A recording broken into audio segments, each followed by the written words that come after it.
அனைவருக்கும் வணக்கம். இன்னைக்கு மிக முக்கியமான ஒரு தலைப்பில் ஒரு சிறிய ஒரு பதிவு போடணும்னு நினைக்கிறேன். Social media is a cancer அப்படின்ட்டு யூட்டா மாநிலத்தினுடைய கவர்னர், அமெரிக்காவில் இருக்கின்ற யூட்டா மாநிலத்தினுடைய கவர்னர் நேற்றைய தினம் கூறியிருக்கிறார். அதன் காரணம் என்னவென்றால், இந்த சார்லி கர்க் என்ற ஒரு நபர் அங்கு கொலை செய்யப்படுகிறார். அதன் பிறகு சோஷியல் மீடியா மெசேஜஸ் தான். அதாவது சோஷியல் மீடியாவில் இப்போ ட்ரம்ப்ல இருந்து ஆரம்பிச்சு பார்த்தீங்கன்னா, ட்ரம்ப் இது லெஃப்ட் ராடிகல்ஸினுடைய அவர்கள் தான் செய்திருப்பார்கள் என்று அவர் பேசியிருக்கிறார். யூட்டா கவர்னர் கூட இது நம்மளுடைய ஆட்கள் செய்திருக்க கூடாது, அமெரிக்கன் ஒரு பிரஜை செய்திருக்க கூடாது என்றெல்லாம் முதல்ல பேசினார். ஆனால் பிடிபட்டது யாருன்னு பார்த்தீங்கன்னா, ஒரு கன்சர்வேட்டிவ் ரைட் விங் ஆள் தான் இன்னைக்கு பிடிச்சு வச்சிருக்காங்க. அவர் தான் சஸ்பெக்டாக வைத்திருக்கிறார்கள்.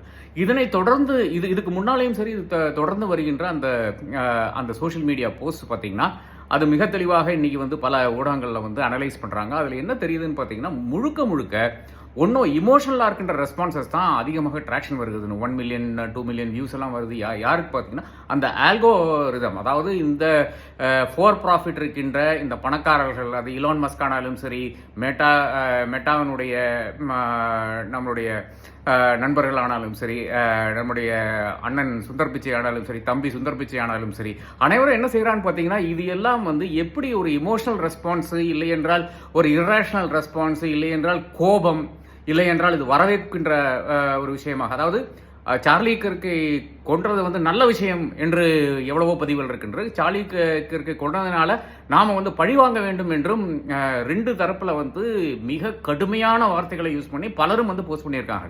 ஆனால் அமெரிக்காவில் இருக்கின்ற பல ரிசர்ச்சர்ஸ் என்ன சொல்றாங்க பாத்தீங்கன்னா, இது முழுக்க ஏறத்தாழ ஒரு 1.5% இல்லைன்னா 2%, அதாவது இன்டர்நெட் டிராபிக்கினுடைய, அதாவது என்டையர் சோஷியல் மீடியா டிராபிக்கினுடைய ஒரு 2% கீழே தான் இந்த மாதிரியான மெசேஜஸ் இருக்கிறது.